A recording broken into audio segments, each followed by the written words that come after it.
Saturday morning show. What's going on here? How are we doing, everyone? Sam, the United People's TV, with an extra Saturday show because Ruben Amorim and his Sporting Lisbon team played last night. They won 5-1, but more importantly, Ruben Amorim gave a really detailed bit of insight into everything that's happened around this Manchester United process, why it was a take it or leave it offer now, why he chose Manchester United, his perspective on it all, the standing ovation he got. We'll speak about Gyökeres scoring 4 goals last night. We'll speak about Erik Ten Hag's goodbye letter that he sent to fans. Typically, I'd normally wait for Monday on this one, but there's a lot to run through. And I think considering we've got Chelsea tomorrow, that's going to be where the conversation is on Monday. So I think this morning is probably the only time that we're going to have the space to have this chat. So I'm going to bring you completely up to date with what happened last night, what Ruben Amorim has said about his move, and we can have a chat about it. As always, please fire in your comments and your questions. I will try and interact with as many of you as I possibly can. But I think you're going to enjoy this show. Man, what a mad week this has been. No one... Hey, look, let's be honest. All of us saw the idea that Erik Ten Hag was going to be sacked coming. None of us saw Man United moving as quickly as we have for Ruben Amorim. None of us. Well, maybe there was some of you. Well, I didn't anyway. Speak for myself. Who's here from the mod and the member gangs? Have a look to everyone. Good morning to Takeoff. Ant, I can see you there. Good morning to you, buddy. Who else is here? Carl, can't see you there. He's been caught out by the Saturday morning show. Unbelievable. Damien, Hydro, Ryan. We've got Potato. How you doing? We've got Kevin, Vinny. And on Facebook, we've got Ayateo. We've got Andy Burgess. And we've got Theo Ludic. Good morning to all of you. And can I just say, to kick off the show, that is incredible, man. The food army comes up strong. I'm Potato and Captain Steakbake gifting 20 memberships, and then Steakbake gifting 5. All of you. Thank you so much. My predicted lineup for the Chelsea game is going to be going out after this. All right, that'll be going out at lunchtime today. Oh, yeah, and to be fair, that's true. Normally, when I go away for a day or two, big news happens. But actually, the big news has happened, and I'm here to cover it all. It's a bit of a change. It's quite nice. Let me run through this. Waste absolutely no time, okay? Because there's a lot to run through. Ruben Amorim's Sporting Lisbon, they played last night. It was a 5-1 win. Gyökeres got 4 goals, and I'll speak about that individual performance there. But this is just a video of the response that Ruben got from the Sporting fans in the stadium. That's a little bit loud. Come on then. Let's turn it down a little bit.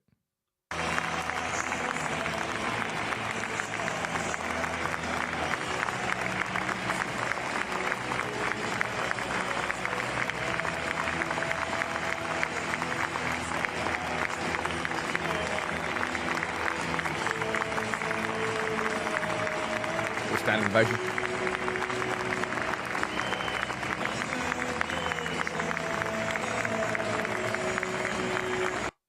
Now, I didn't get to watch the game because I was out watching an Oasis tribute band, which, I'll be honest, the bloke sounded about... I think I sound more like Noel than he did. It was actually still fun. Anyway, this is a class little video here. Nani and Amorim on the sidelines. Was Nani just there as a fan? Did he play for Sporting? He doesn't play for Sporting Lisbon. I just want to kind of say this as an impression that I've got from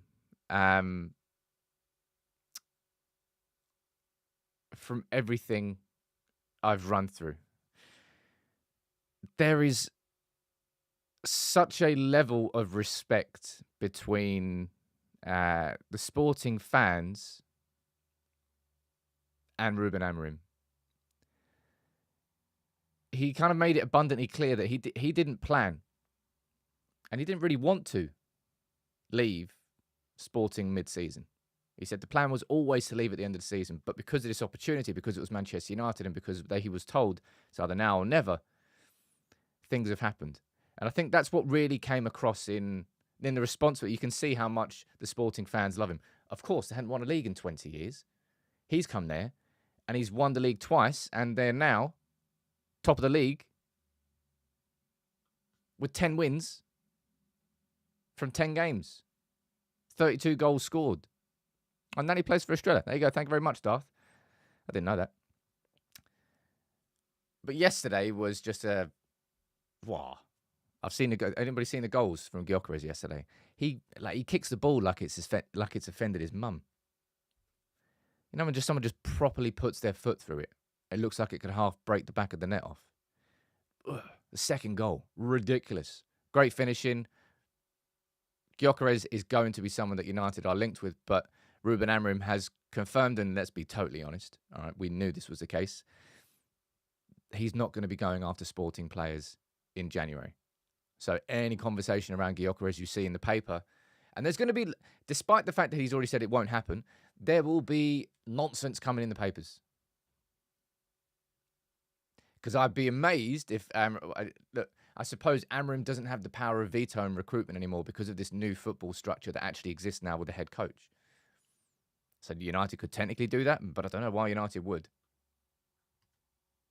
All right, now let's run through what Ruben Amorim actually said, because I think this offers sort of some fascinating insight into his thought process, what United actually did, and helps us understand a bit more about what went on.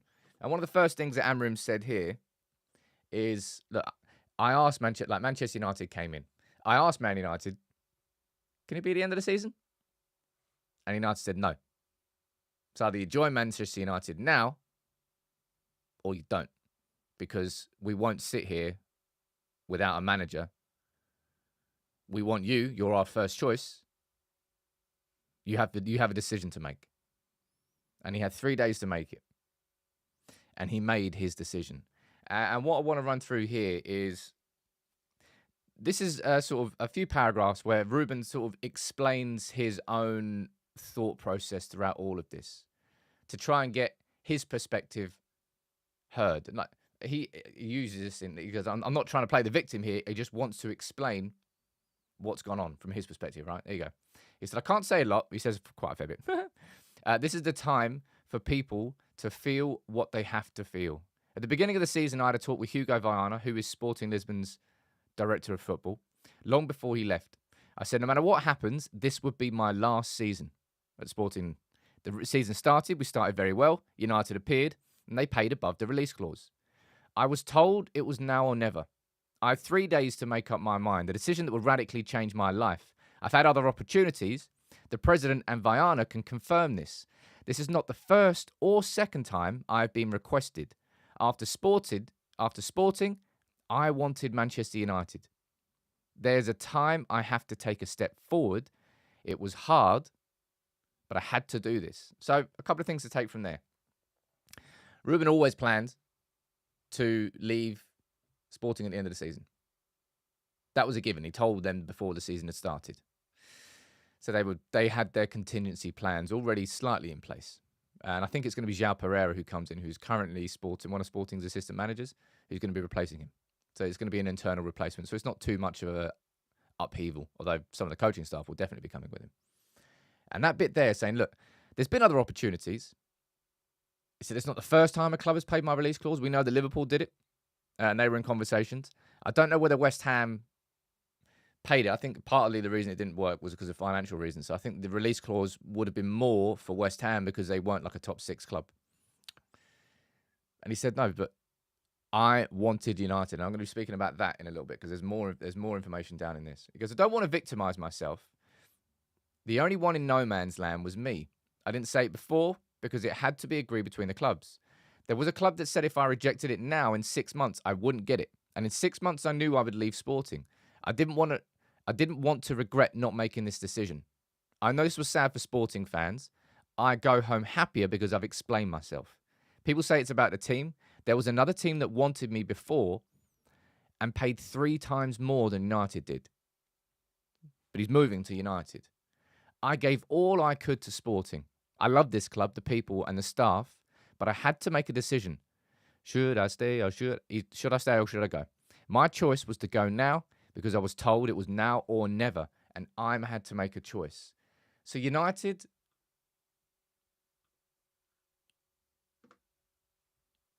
we went in pretty aggressive, I'll be honest.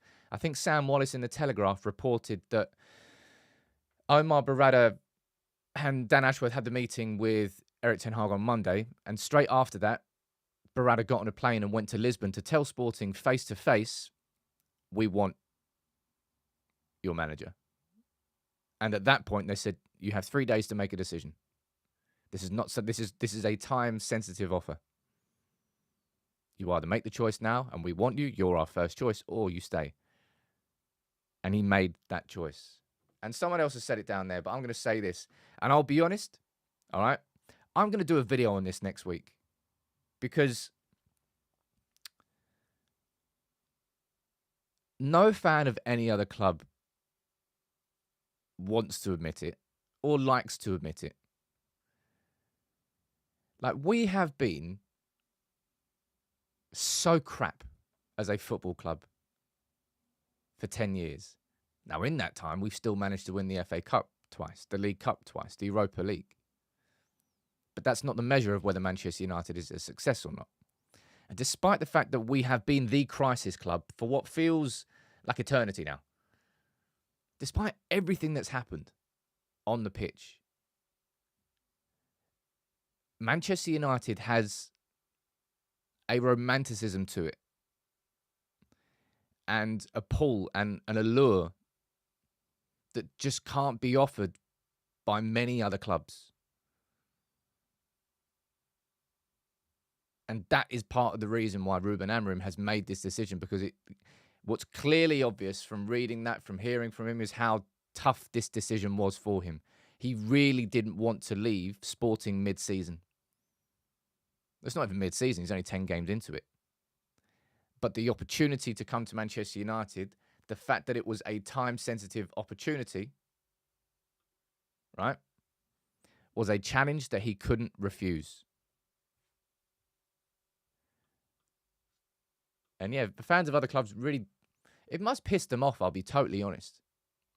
Like, imagine as a fan of another club, you just see United just operating in the shadows as a genuine football club in terms of competing for the trophies that they should be competing with. Yet they can still go out and in mid-season make one of the most up-and-coming promising managers in world football, and at a club that literally looks like a graveyard for managers. Like Jose Mourinho got burned. Erik Ten Hag got burned. Louis van Gaal got burned. It's quite funny if there's a few Liverpool fans in the comments saying Liverpool didn't want him. Okie dokie. You paid his release clause. It didn't work out. Hey, look, it kind of worked out for Arne with you, for Liverpool with Arne Slot, in the same way it worked out for Spurs with Postecoglou. Both of you drunkenly stumbled into a manager that's worked for you, but having been slapped up by Xabi Alonso and then slapped up by Ruben Amorim, you went to your third choice, and it's worked out for you. But it wasn't your first choice. And you wanted Ruben Amorim. You can tell yourself otherwise, but that's fine. That's fine. I don't know what you're doing here in the comments, but enjoy yourself. I really, I don't know. And this is why I did my video the other day. I was like you really don't let anybody tell you you're not allowed to be excited about Ruben Amorim coming in because of what happened with Erik Ten Hag. Like, imagine you had that sort of logic in life. Because something bad has happened previously, you are not allowed to enjoy something good that could be coming ahead. You're going to be a damn miserable git your whole life.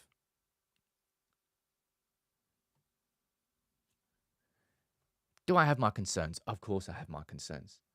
But the way that as I said, there's clearly a genuine connection between Ruben Amorim and those Sporting fans. Now, Rob, you just left a comment there, which I want to pick up on, right? And I personally think this is worth it. It's such a strong belief of mine. I think it would be worth doing like a little mini documentary on it. So Ruben Amorim here saying it was an extraordinarily enticing challenge that I couldn't refuse. I do not think somebody not correct me if I'm wrong, but I'm encouraging you to tell me. what other jobs offer the sort of footballing legacy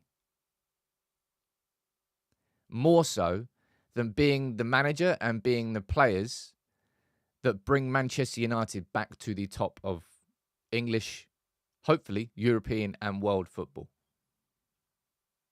Is there another job there? Because I'm looking around the clubs. Liverpool, they won the league a couple of years ago. You could say that was it because it was their first league in 30 years. And they won it in front of no fans, which will never not be funny. Bayern Munich, well, they've won the league 10 out of the last 11 years. Real Madrid is still Real Madrid. I think Barcelona, there's a possibility you could put Barcelona up into that conversation because ever since Guardiola left, well, actually, that's not since Guardiola left. They had a couple of managers, but they're certainly down in the dumps. I'm not saying that the actual job role of being United manager is the greatest allure in the world right now, but the idea that you could be the manager who leads United back to the top, and that's what you're remembered for. I don't know. I don't know if there's anything. I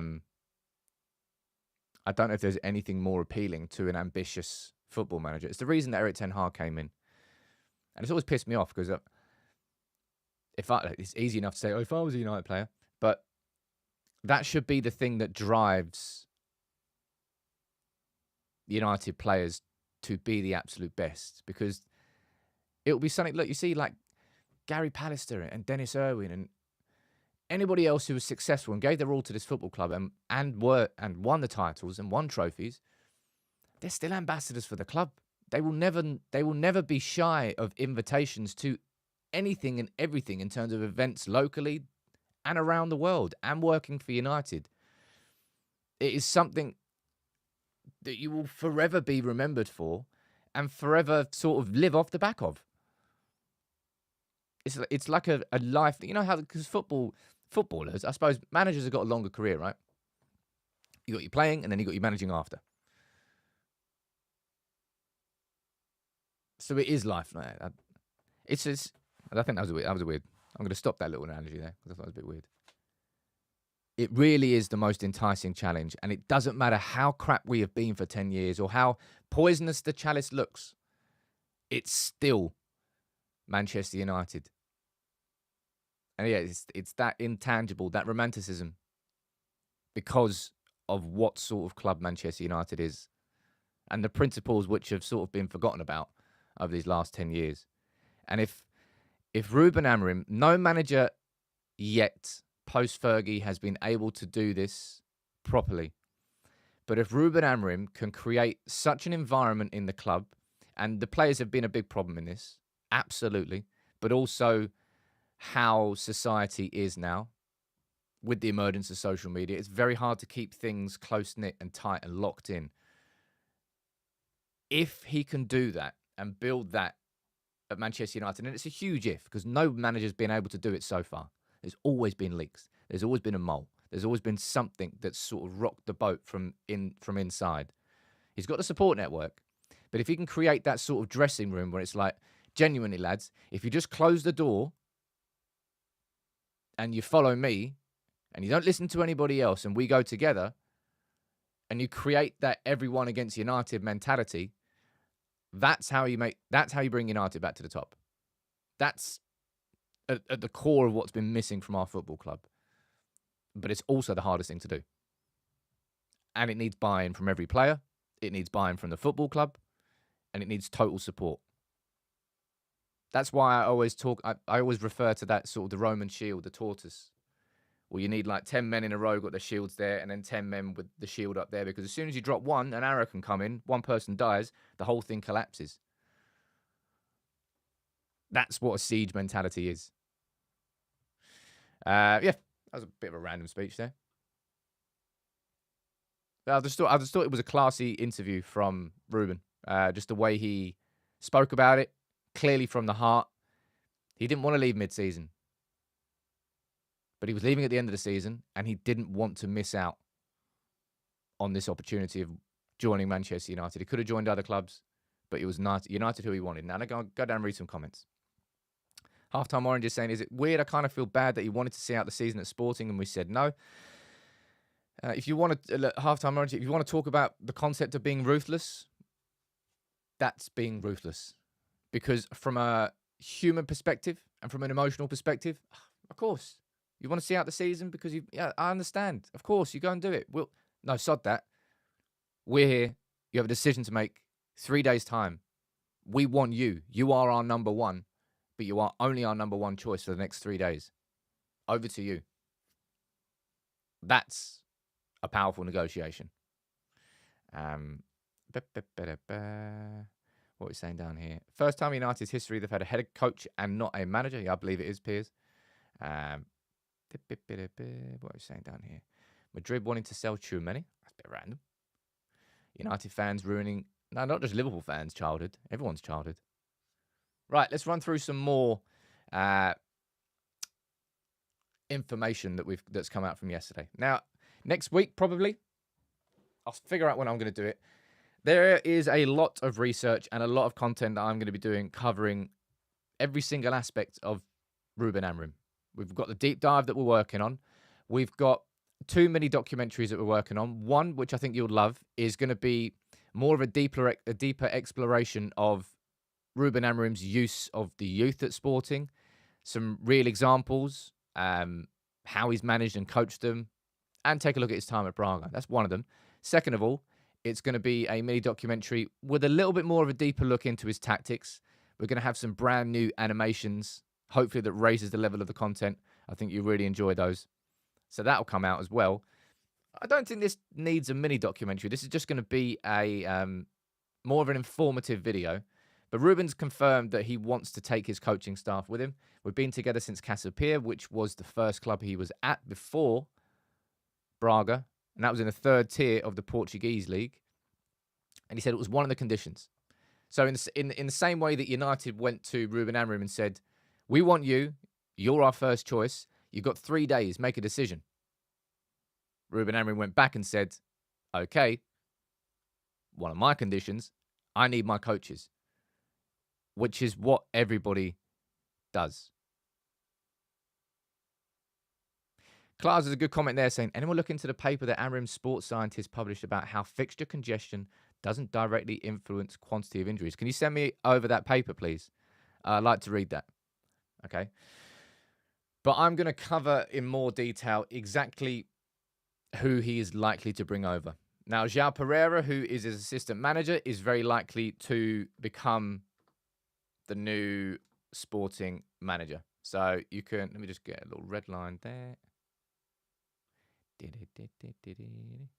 So João Pereira, unlikely to come across because he is going to be staying at Sporting and replacing Ruben Amorim. So it's likely to be Adelio Candido, Carlos Fernandez. It may well be a 3. And then I think it's Jorge Vital and where's the name of the other bloke? Was it Paolo something? Where is he? Scouting. There's another one there. I think I'm missing a name. Either way, I'll do an informative video on all the coaching staff that will be coming with him. My personal prediction is René Hake will be leaving Manchester United. Tenho Rubelar, who was a new goalkeeping coach, brought in this summer. I think both of those are guaranteed to leave. The Rude situation, we don't know. And it may well be that Ruben decides to keep him, but we're going to have to find out more on that. Matt, you're saying, do you think Ruud van Nistelrooy will be a striker coach? I know that Van Nistelrooy has said that he's happy to stay at United in any capacity. He just wants to help and be part of the club. I'd just be surprised if he was willing to say, yeah, all right, I'll just become the attacking coach. To go from being offered the Burnley head job in the summer to then be the attacking coach, having been the assistant and then the interim manager at United, he may well do that. We'll see. We'll see. We don't know that yet.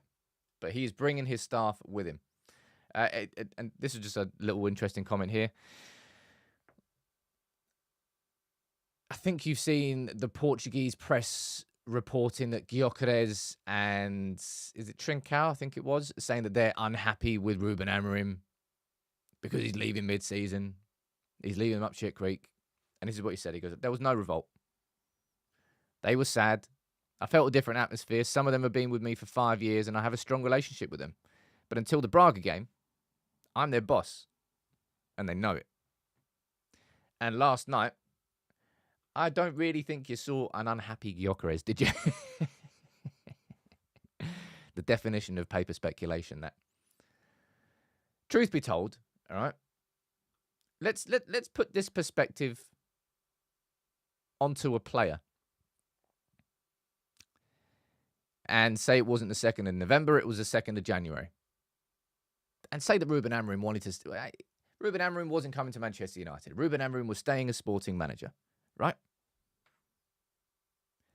If Man United went in and we paid the release clause for Gyökeres, none of the other players could really get pissed off at him. Man United have paid the release clause. Now, I suppose it's slightly different. In fact, I don't actually know this. Are players allowed to reject transfers if a release clause is paid? I suppose they still can. I don't actually know the legalities behind it. Whether it's like a binding, it's part of the contract. I suppose it might differ from every contract, right? My concept in my head, it would be like a binding thing. You have a release clause. If somebody pays this, then not you have to leave, but you're leaving. You can't then reject it.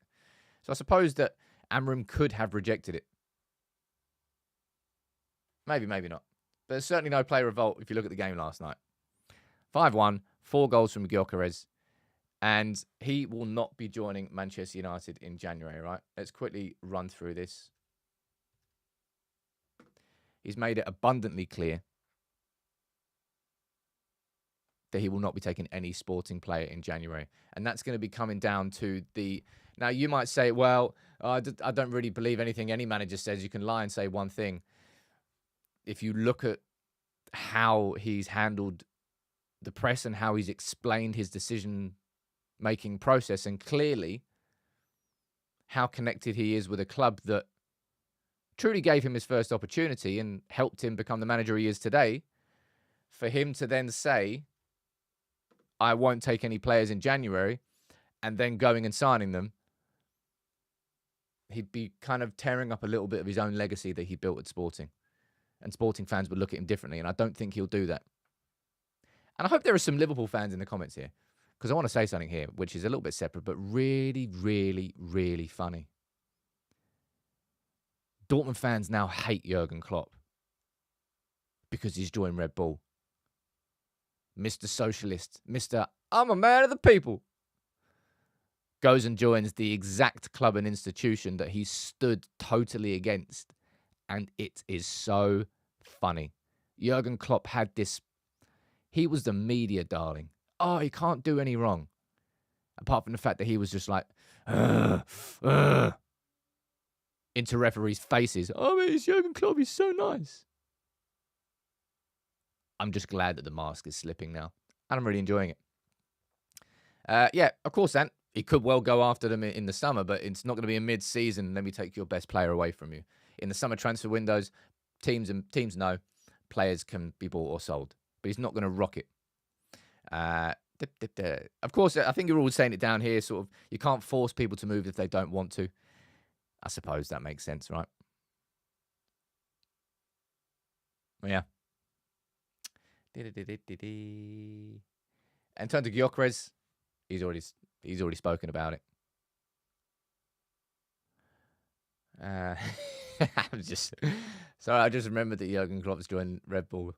I also remember that the only title he won was in front of an empty stadium. Small victories. We haven't had many victories as United fans, but I'm enjoying that bit. Anyway, Gyökeres said, look, I'm sad about him leaving. We wish him all the best.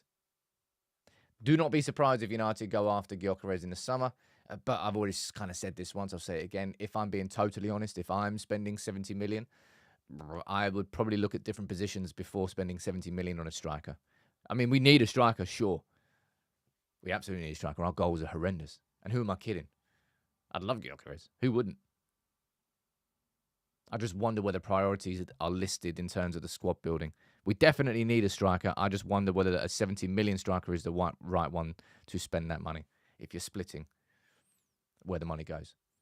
Now, this is what Sporting's president said about Amorim. He goes, when I look at Amorim, I see the second most games of Sporting as a coach. I see a brilliant coach. We will always treat those who treated Sporting well, and we wish Amorim the very best of luck for the future.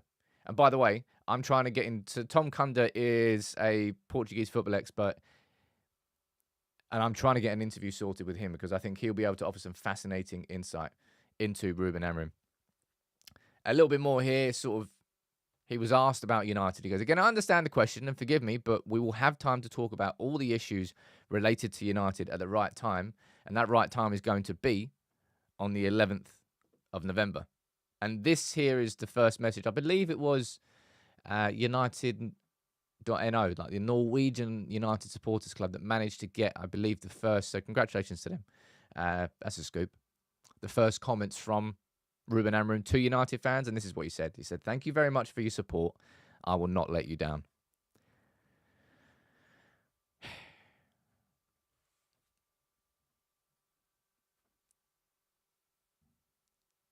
I'm not saying it has to work out with Ruben Amorim, right?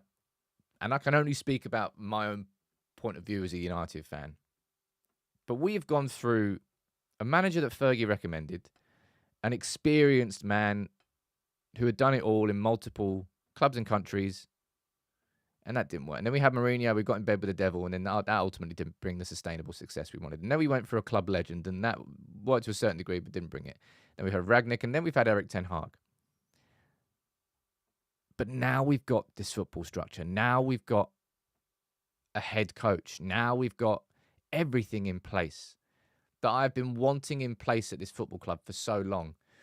And if after all of that, and the fact that we've got an exciting up-and-coming manager with a clean slate, with a squad that I actually do think suits the system well enough to be good enough this season, and we can build on it next season,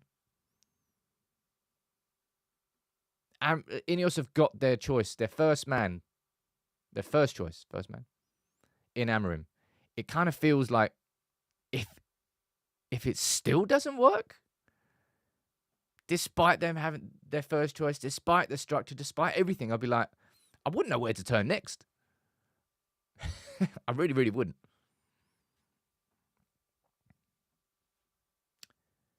Fingers crossed it does. But yeah, to wrap up there on the Ruben Amorim conversation and move on to Erik Ten Hag's letter. It's clear that Amorim didn't want to leave mid-season. He said it himself. He actually asked Manchester United, can we delay this at the end of the season? And United said, no, we want you, but you've got 3 days to make your choice. Because if you don't choose it, we're going to be looking elsewhere. And then the job will be gone because we will have a different manager. So United wanted him, but weren't willing to just sit and allow him to dictate. And he made his choice. He's coming to Manchester United, the club that he said he wanted to join. If he was going to leave anywhere for Sporting Lisbon, it was going to be United. And fans of other clubs will not like that. But it is just the truth that there is just an allure about United, a mysterious power based off the back of what we did with Fergie in the 90s, in the 2000s, and in 2013. 11. And that's why Ruben Amorim's coming. I'm excited for it, man. Of course I am. Football, it always gets you. And I'm going to be going back in. I'm going to read a few of your comments here, all right? And see what you're saying. But was Amorim a coach or a manager at Sporting? I don't know what the definition of his role at Sporting was, but I believe he's complemented the actual structure and the footballing structure at Sporting. And, well, clearly they've got it right over the last 4 years.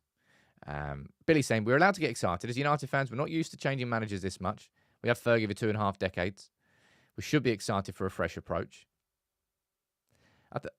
United fans,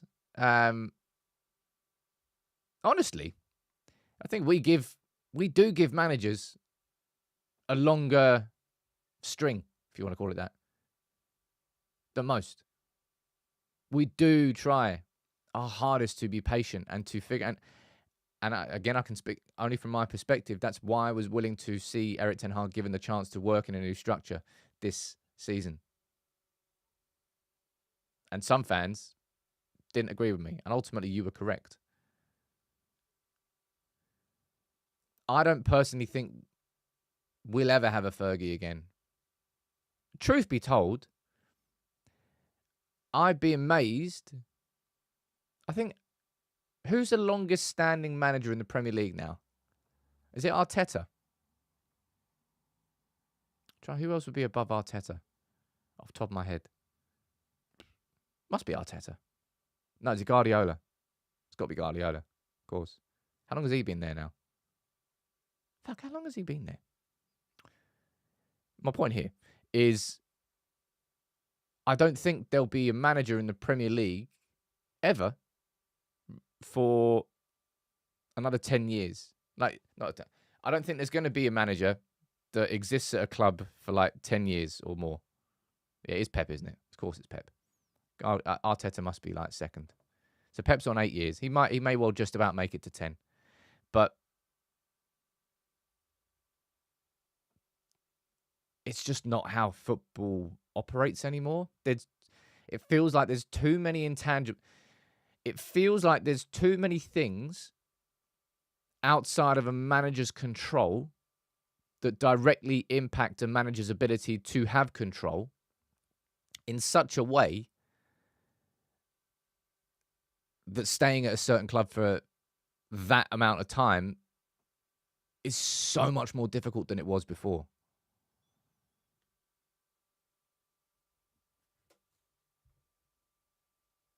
And that's just kind of part of modern football as well.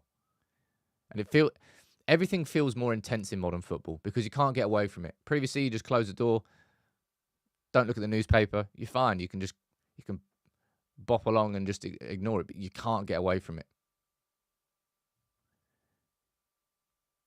Will Arteta be the man? Will Amorim be the man to bring that success back to United? Well, he certainly wants to be the man. And if he can be that man, his legacy will forever be remembered in football because whoever does it will never be forgotten and will always be welcome back at the club. Always. How long was Jurgen Klopp at Liverpool? 7 years? I think he came in 2016? 16?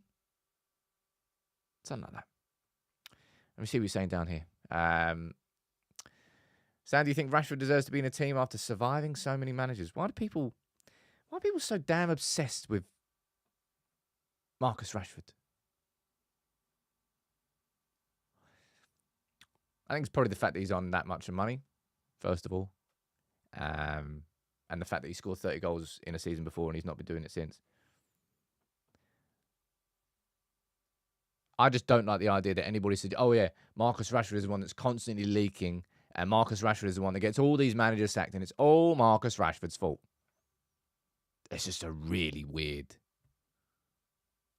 obsession that people have. Really, really odd. Rashford's going to have an opportunity just like anybody else. And if I'm being totally honest, looking at that system, Rashford as the left-sided attacking midfielder behind a striker, at that position would suit Rashford perfectly. And you'd have wing-backs. So a big reason why I think Rashford has actually gone downhill has been that lack of connection with somebody on the overlap on the left. So he always gets doubled up on. And also he's been crap himself. And I think there's a couple of super chats I've missed. Let me go back and read these. Important quest, says Hakan. Best beard, Rude or Ruben? Don't know, Amorim's got pretty damn... If I grew a beard, I'd be like, get something there. Nothing here. Nothing. I grew a goatee once, and no friend told me how bad I looked. So I blame all my friends, really. Captain Steakbake, today I feel Portuguese. Would you swap Rashford for Kulusevski? Is it Kulusevski? It is Kulusevski. Don't need to answer that question because it's never, ever going to happen. Look, every player is on borrowed time, Akash. No player in this United squad is guaranteed to have a spot under Ruben Amorim, nor should they.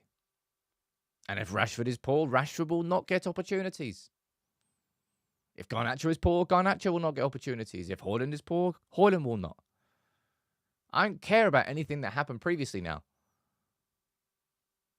And nor should you. Because this is going to be the brand new start for Amorim. And he hasn't dealt with that before. So he'll be going in with a fresh slate and a clean slate. So you've got to try and do that as a fan as well. Any players you might have preconceptions of, well, I suppose you won't be able to get rid of them completely. Let's be totally honest. All right. But Amorim will be. So everybody will get a fair opportunity. And clean slate. And that is the right thing to do. Because just because a player looked bad underneath the manager before doesn't mean that same player can't all of a sudden become incredible under someone new with different guidance. And you just left a super chat there saying Ruben Amorim is known as... I've told you this already. That's the main reason I'm excited about Amorim.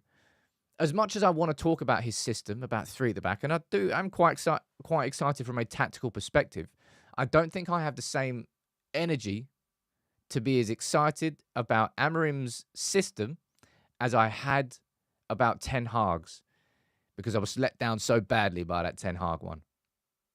Everything I thought that would happen didn't. I think Amorim will have more success, sure. But for me, it's the communication, it's the personality, it's who he is as a man as well as a manager. That's what I'm excited about. Because I think that ultimately was Ten Hag's downfall. Love Rainey saying, I'm excited about Amorim, but he asked for Ruud to be sacked. I'll be Amorim out immediately. You cannot disrespect our legends like that. I can't disagree anymore with that comment. If Ruben Amorim doesn't want Ruud van Nistelrooy as part of his coaching staff, then Ruben Amorim will not have Ruud van Nistelrooy as part of his coaching staff. If he thinks that Ruud is going to be beneficial to him as a manager and will help him in his job at Manchester United, then Ruud absolutely should stay. And there's value in that. But if he feels, unfortunately, that Ruud's position, having been interim manager, having been assistant manager, would undermine him somewhat, then that'll be a shake hands and you need to move on. That's football. If you come in there with an opinion like that, well, United will never, ever win anything ever again of worth. Erik, thank you for gifting 10 memberships down there. No, don't imagine me with a beard. It's unfortunately ginger. It's really annoying. I used to be a lot more blonde. I don't go out enough. As soon as I go in the sun for a full summer, man, that blonde comes back out. Yeah, there's a little bit less. Right. Can I quickly move on to have a conversation here about this? All right.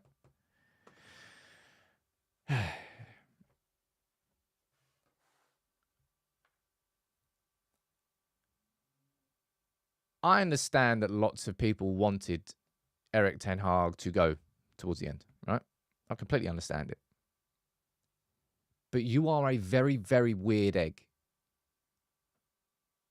if you're going to actively and openly celebrate it. Once I've got to block someone on Facebook for spamming. Block user on Facebook. See you. I just find it really, really weird. And really, really odd. And I think it reflects really poorly on the individuals that do that. It's performative. And it's just a sad indictment of who those individuals are. Now, Erik Ten Hag has sent this letter to United fans. All right. And I'm going to quickly read through it. He said, "Dear fans, let me start by thanking you. Thank you for always being there for the club, whether it was a game far away or a tough match at Old Trafford. Your support has been unshakable. The atmosphere at Old Trafford has always been electrifying thanks to you. I felt it many times, also in away games. It gave the team and me an incredible feeling to hear the United chants taking over opponents' stadiums, whether it was games in England, Europe, or during the summer tours. I always enjoyed meeting United fans throughout the world. Walking the streets and being able to chat with fans in England, Europe, Asia, and Australia and USA, you inspired me and radiated a strong sense of unity. That's what makes United supporters so special. I want to thank you for giving me this feeling and for your support. I also want to thank the staff in every department of the club for their unwavering support in the good times and bad. We won 2 trophies, achievements that I will cherish for the rest of my life. Of course, my dream was to bring more trophies to the cabinet. Unfortunately, that dream has come to an end. I wish all United fans nothing but success, trophies and glory. Your support and the warmth I received from everyone at the club helped me feel at home. Thank you for this chapter in my life. Erik.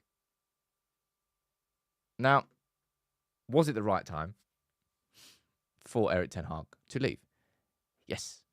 You know that was correct. All right. Let me zoom in down here. Just a little bit at the end. I think that's a nice little bit. Right.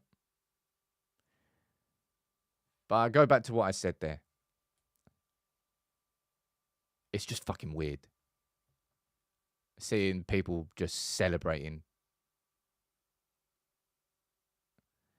It's just odd, man. It's like, I don't know. It's so polar the opposite of how I sort of look and approach it that it pisses me off. Now, I do think it was the right decision that Erik Ten Hag left. I absolutely stand by that.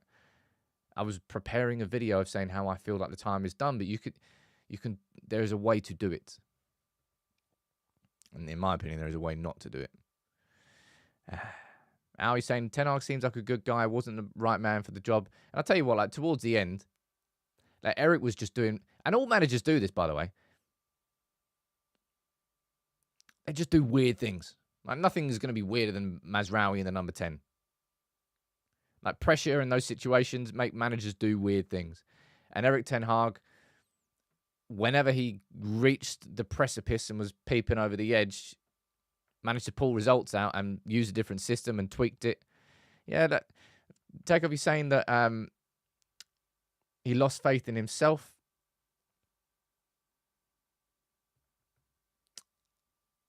I don't know what it was towards the end. I think he just lost. I don't think Erik really had a vision by the end. I don't think he had the ability to look 6 months in advance towards the end at United, or 12 months in advance. I think Erik Ten Hag was existing in a game-by-game basis, in a week-by-week basis, of trying to sort of not be in the pressure cooker. And that's why it was so impossible to see the consistent growth and approach, because it just changed on a game-by-game basis. But I thought that was a really classy letter to United fans, in the same way that this message from Amorim explaining himself to Sporting fans and why he made the United choice was also classy. What are you saying down here? Adam saying what we need to do is stop and let Ruben manage the team over these next few matches. From there, review how the attacking is improved. And I'll talk about Chelsea game next. Andy's saying, I think Ten Hag tried everything he knew, everything you think of, and none of it worked, and he was lost. And that was my feeling at the end there. I said, well, I can't look towards the players themselves pulling us out of a hole, because look how many chances we had against West Ham, we still couldn't score. I can't look towards the manager to tactically improve this team, because I think there's been enough evidence now to suggest that's not going to come, certainly in the short term. I can't really look towards luck now, because, well, that decision towards the end there. So if you can't rely on the players, you can't rely on the manager, and you can't rely on luck to turn things around, where do you possibly turn? And that's why I've sort of reached the end point, and that's clearly why Ineos reached the end point. There was no place to see any resurgence coming from. But yeah, I wish Erik Ten Hag the absolute best in what he does next. He did win 2 trophies. Unfortunately, development never came. Akash saying that you think the United job was too much of a step up for him. I don't think there'll be any manager or any player that comes to United and isn't a little bit shocked. No matter how much people tell you, oh, you know, United's a big club, man. United just didn't watch out for. No matter how much they're warned, or how much they've researched, or how much they've done, I think all of them, to varying degrees, will be shocked and surprised by just how correct they were and how big the scale is and how hard it is to sort of manage. And I think the same thing, by the way, will happen to Ruben Amorim. Oh, wrong one. Ruben Amorim will know the scale of United, will understand the stature of the club and the pressures that will come with it, but he will have an adjustment period as he tries to get used to it. Now, I like to think that he will be able to get used to it and understand that environment. And in the same way that going from Braga to Sporting is a big step up, going from Sporting to United, that's a step up and a half. But it will take him time. And that's why I'm really, really happy that he's got the 2 weeks to settle in Manchester. Hopefully not bloody living out of the Lowry. Don't let him do Mourinho. Get him a nice house. Did Mourinho never live? He always lived in the Lowry, didn't he? Oh, it's such a weird thing. He's our manager for what, like 2.5 years, and he literally lived in a hotel. Let's see what else he's saying down here. We've got Gally saying, any head coach or manager that steps in will always be in the shadow of Fergie. The shadow of Fergie is not what hangs over Manchester United managers anymore. Not first and foremost. There will always be the shadow of Fergie. But when Moyes came in, it was like an overbearing shadow. And I think over the years, it's become less overbearing and more, that's what I want to be. It's kind of more something to the ambition of becoming the new Fergie rather than the overbearing weight of the fact that you're not Fergie. I think the shadow hanging over any manager who comes in right now is how crap we've been for 10 years and just the poorly run club. And yeah, I don't think Fergie's the biggest problem, if you want to call it that. What was he saying down here? Connor saying, I don't think any manager has brought the hairdryer or fear factor that Fergie had. I think the players don't respect the club. I think Erik Ten Hag had that to a certain degree. And let's be totally honest, Jose Mourinho he kind of operates a bit like a dictator. He's literally he won't literally throw you off the bus. But you're either on the bus with Jose or you're not. And you will get run over if you're not. And I won't stop to see if you're all right. I'll just carry on driving. So there was certainly a fear factor, more like a coercion fear factor with Mourinho. But we can't see the dressing rooms. We can only speculate on that. Chris is saying it feels a bit different this time. It feels different to me mainly because of this, right? Again, this might be boring for all of you. Because it is boring, really. Because as football fans, I can't really be asked the amount of time I've had to commit speaking about structures. I just want to speak about football. But this is genuinely the first time that from a manager coming in, when he takes charge of his first game, that everything above him is in and set. Sporting director above him. Technical director to the left. Director of recruitment to the right. Well, global head of talent, whatever Chris Vivett is. We actually probably are going to be getting in the director of recruitment on top of that too. Omar Barada above as CEO. And then above them, you've actually got an owner who's made it clear and has said in public, I want Manchester United to be winning everything again. That's our ambition. So the ambition from the top is to win football. And the support network's just above him. So for Ruben Amorim, he comes in as a head coach knowing all I've got to, it's easy enough to say this, but all I've got to do is focus on the football. Focus on my tactics, my approach, and my beliefs, and moulding this player, all these players, to do what I want them to do. If there's any problems, I'll go somewhere else. I don't have to deal with it. If there's a player, say Ruben Amorim, hypothetically, I'm not going to name any names because I'm just making this up completely in my head. Hypothetically, there's a player who disagrees with Amorim's approach, and it's a big player at Manchester United, and visibly is frustrated on the touchline. And the stories start coming out about, Amorim clashing with ex-player.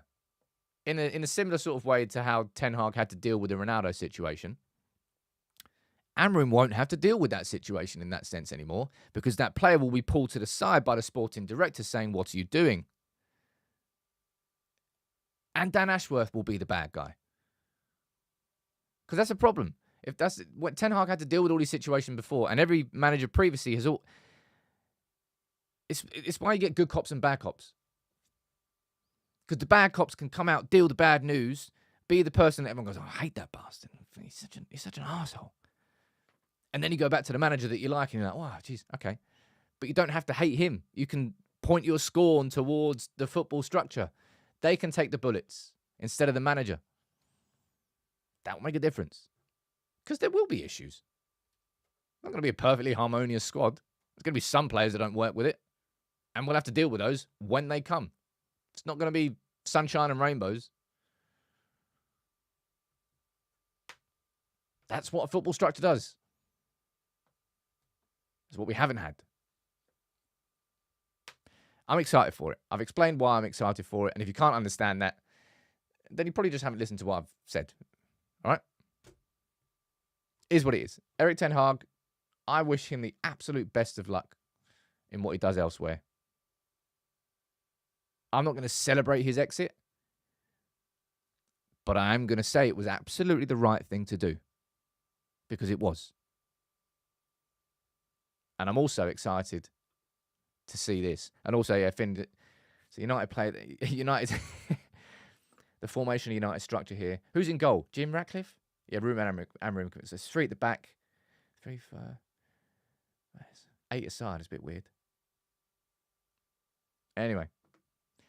Thank you all for tuning in today. It was an extra Saturday show because there was so much I thought that was worthy of a conversation after everything that happened yesterday. So I did an extra one.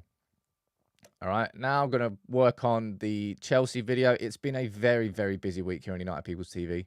So thank you all for sticking in. I hope that you've gained a bit of info and a bit of insight. That's the main purpose of this show every morning as a community, is to help you keep on top of everything that happens with United. Miles, you're saying, do you think he'll have a veto on players? Reports have already suggested that the power of veto is going to be removed. Now, United aren't going to go and sign a player that he absolutely doesn't want. I think you have to work with your manager, but he won't have the power of veto anymore. That's taken away from him. This is the Ineos's man. This is the football structure in place. And Ruben, despite the fact that he didn't want to leave Sporting, couldn't turn down the opportunity to manage Manchester United. I'm looking forward to it. All right. I'll see you after the game tomorrow. I'll see you at lunchtime today with the Chelsea 11 video. And then on Monday, we count down the Ruben clock. Ruben clock? It'll be a week from Monday. Take it easy, everyone. Have a great weekend.